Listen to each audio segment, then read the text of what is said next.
Before entering to the topic I will show you what a prism. देखो बेटा prism क्या होता है। प्रिज्म एक कोई भी आपका मीडियम, जैसे कि कोई ग्लास प्लास्टिक ऐसे कोई मटेरियल का हो सकता है जहां पे दो ट्रायंगुलर फेसेस होगा।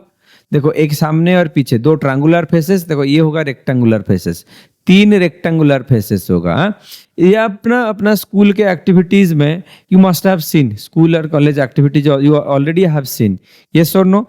देखो इसमें होता क्या है, when light pass through a prism, what happens when light pass through a prism। देखो ये होता है एक प्रिज्म जहाँ पे ट्रायंगुलर फेसेस दो हुआ, ये हुआ और तीन रेक्टेंगुलर, ये एक रेक्टेंगुलर फेस, ये नीचे एक रेक्टेंगुलर फेस, यहाँ पे एक रेक्टेंगुलर फेस। हाँ समझ में आया, ये होता है एक प्रिज्म। प्रिज्म में होता कैसे है, देखो suppose this is a prism. पहले ये एयर मीडियम से ग्लास मीडियम तक जाएगा लाइट रे, फिर ग्लास मीडियम से एयर तक आएगा लाइट रे।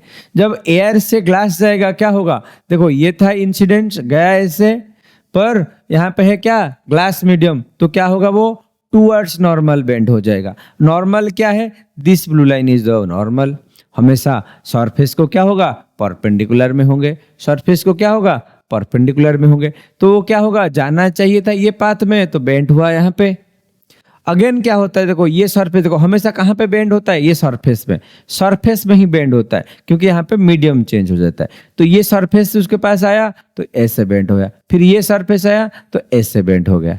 जाना चाहिए था कैसे, ये जाना चाहिए था ऐसे, पर ये फिर से बेंड हो गया कहाँ, away from the normal, normal से दूर चला गया। ये नॉर्मल के पास आया था, ये नॉर्मल से दूर चला गया। समझ में आ रहा है, देखो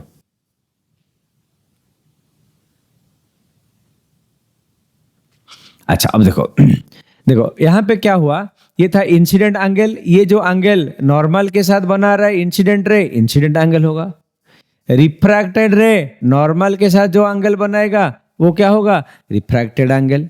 अब ये सरफेस के लिए ये तो इंसिडेंट का काम करेगा, पर इसको हम रिफ्रैक्टेड रे R2, रिफ्रैक्टेड एंगल R2 लेंगे, और ये जो एंगल ले इसको इमर्जेंट एंगल लेंगे। ठीक, अब ये फिगर के साथ हम थोड़ा डेरिवेशन करते हैं। डेरिवेशन में नॉर्मली है क्या, this is a long question, इसमें है क्या, हम एक्चुअली यहाँ पे एंगल ऑफ डेविएशन निकालेंगे।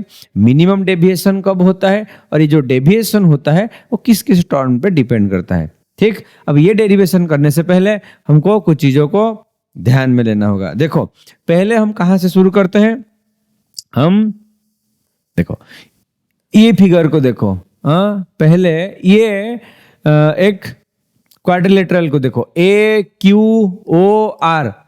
ठीक, AQOR, ये क्वाड्रिलेटरल में angle A plus O equal to 180। आप पूछोगे सर कैसे, देखो हमको पता है कोई भी एक क्वाड्रिलेटरल का चारों एंगल को सॉम करेंगे तो 360 डिग्री होगा।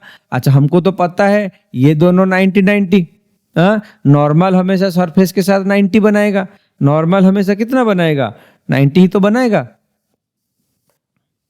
समझ में आ रहा है, तो ये एंगल हो गया 90, ये एंगल हो गया 90, ये दोनों हो गए 90, तो ये दोनों कितने होंगे 190, ये हो गए 180, तो ये दोनों बाकी 180 होंगे। तो इसलिए लिख दिया A plus O equal to 180, इसका नाम दिया गया इक्वेशन 1।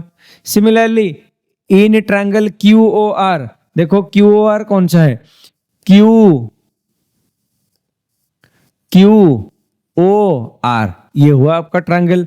QOR ट्रायंगल में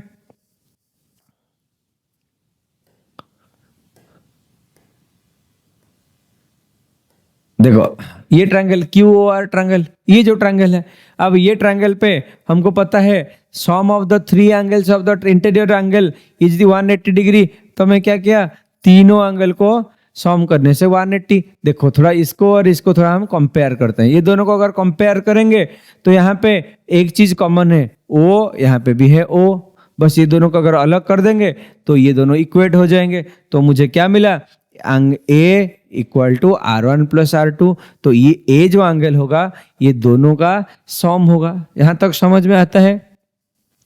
यहां तक समझ में आता है? आगे देखो, आगे देखो। अब मुझे क्या चाहिए? अब मुझे चाहिए डेल। अब ये डेल क्या होता है? डेल होता है एंगल ऑफ डेविएशन। अब डेविएट क्या होता है? अपने पाथ से वो कितना दूर जाता है उसी को तो डेविएशन कहेंगे। देखो प्रिज्म में जब ये लाइट रे आया था, सॉरी ऐसे आया था, जाना चाहिए था ऐसे, पर गया कैसे? ऐसे। ये जो एंगल में डेविएट हुआ इसको कहते हैं एंगल ऑफ डेविएशन। इसको कैसे निकालूं? देखो डेविएशन को कैसे निकालूं। देखो ये एक छोटा सा ट्रायंगल के लिए, look at this small triangle, ये जो छोटा सा ट्रायंगल के लिए ये होगा एक्सटीरियर एंगल। ये छोटा सा ट्रायंगल के लिए ये जो एंगल, देखो ये जो एंगल होगा वो क्या होगा? ये छोटा सा ट्रायंगल का एक्सटीरियर एंगल। समझ में आता है? मैं थोड़ा और दिखाता हूं। देखो ये जो छोटा सा ट्रायंगल के लिए जाना चाहिए था कैसे? ऐसे, पर वो गया कैसे? ऐसे। अगर मैं मिलाता हूं तो ये यहां पे एंगल बनता है। अच्छा ये बना था आपका नॉर्मल, तो ये था R1, ठीक। अब देखो ये था R1, ये था R2, तो ये कितना होगा? I minus R1। आप पूछोगे सर क्यों? अरे देखो ये था आपका I, ये था, अच्छा ये दोनों तो ऐसे ऑपोजिट एंगल है, तो ये जितना ये उतना होना चाहिए, तो ये कितना होगा? I minus R1। सिमिलरली अगर मैं इसको भी खींचूं ये होगा आपका इमर्जेंट एंगल, तो ये इक्वल, ये दोनों इक्वल होना चाहिए, तो ये कितना होगा? E minus R2। बस मैं यही चीज को लेके आगे अप्लाई करता हूं, आगे अप्लाई करता हूं। देखो यही चीज को लेके यहाँ पे अप्लाई किया हूं, तो डेल क्या हुआ? डेल क्या हुआ?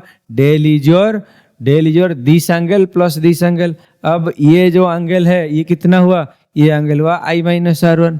अब ये जो पोर्शन का एंगल हुआ ये कितना हुआ? E minus R2। अगर मैं I और E को अलग करता हूँ, यहाँ R1 R2 को अलग करता हूँ, तो मुझे मेरे पास क्या आया? डेविएशन। डेविएशन है ना I plus E equal to I plus E minus A, ये हुआ मेरा डेविएशन। समझ में आया? यू कैन नोट और you can take the screenshot. मैं हट जाता हूँ, हाँ, या तो मैं ये PDF भी आगे भेज दूंगा, लिंक में I will share you the PDF, ठीक। अब देखो तो यहां तक क्लियर समझ में आ गया, तो डेल समझ में आ गया। थोड़ा आगे देखते हैं, ये जो आपके एक एक्टिविटी है, in your one activity, in your one science experiment, physics experiment, you have seen जब एक प्रिज्म को लिया गया और इंसिडेंट एंगल दिया गया, यहाँ पे था इंसिडेंट एंगल, यहाँ पे था एंगल ऑफ डेविएशन। जब ये दोनों को चेक किया गया हमको क्या मिला? जब एंगल सबसे कम था, जब मतलब यहाँ से एंगल शुरू हुआ, जब एंगल सबसे कम था तो मैक्सिमम डेविएशन था। जो जितना हम एंगल को बढ़ाए, देखो यहाँ से थोड़ा और आए, थोड़ा और आए, थोड़ा और आए, जरा बढ़ाए, एक जगह पे जहाँ पे I इक्वल टू E हुआ तो वहाँ पे मिनिमम डेविएशन हुआ। So this is your del mean. ये जो पॉइंट हुआ ये हुआ मिनिमम डेविएशन, और एंगल का ये जो पोजीशन हुआ ये हुआ E। तो ये पॉइंट पे हमको मिनिमम डेविएशन मिला। बस यही एक्सप्रेशन को कहाँ पे पुट करते हैं? I को E लेते हैं, डेल को डेल मिनिमम लेते हैं, बस इसी चीज को आगे लेके अप्लाई करते हैं। देखो मैं यही चीज को अप्लाई किया हूँ, I को E लिया हूँ, और मैं डेल की जगह पे क्या पुट किया हूँ? डेल मीन पुट किया हूँ, हाँ। तो मुझे क्या मिला? Del mean equal to 2I minus A, del mean equal to 2I minus A। और अगर मैं A को इस तरफ ले आता हूं तो प्लस हो जाएगा, del mean plus A/2। This is your incident I मिला।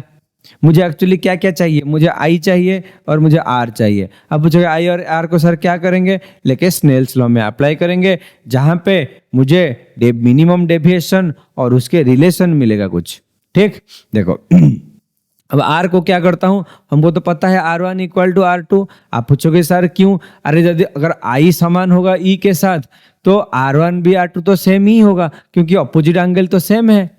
अगर ये होगा I, ये हो रहा है E, तो इसके रिलेटेड जितने एंगल्स होंगे वो भी तो समान होंगे, तो R1 इक्वल टू R2 हो गया, तो A बिकम्स 2R, तो R बिकम्स A/2। अब ये I के एक्सप्रेशन को और ये R को एक्सप्रेशन को लेके हम कहाँ पे? स्नेल्स लॉ में अप्लाई करते हैं। देखो applying in the Snell's law we know mu equal to sine I by sine R, sine I by sine R।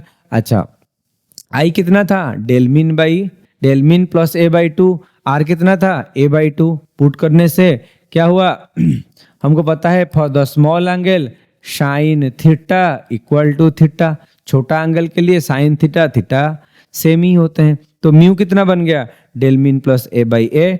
अगर इसको हम सॉल्व करते हैं हमको फाइनल कितना मिलता है, हमको फाइनली ये मिलता है so del mean equal to A whole into mu minus 1।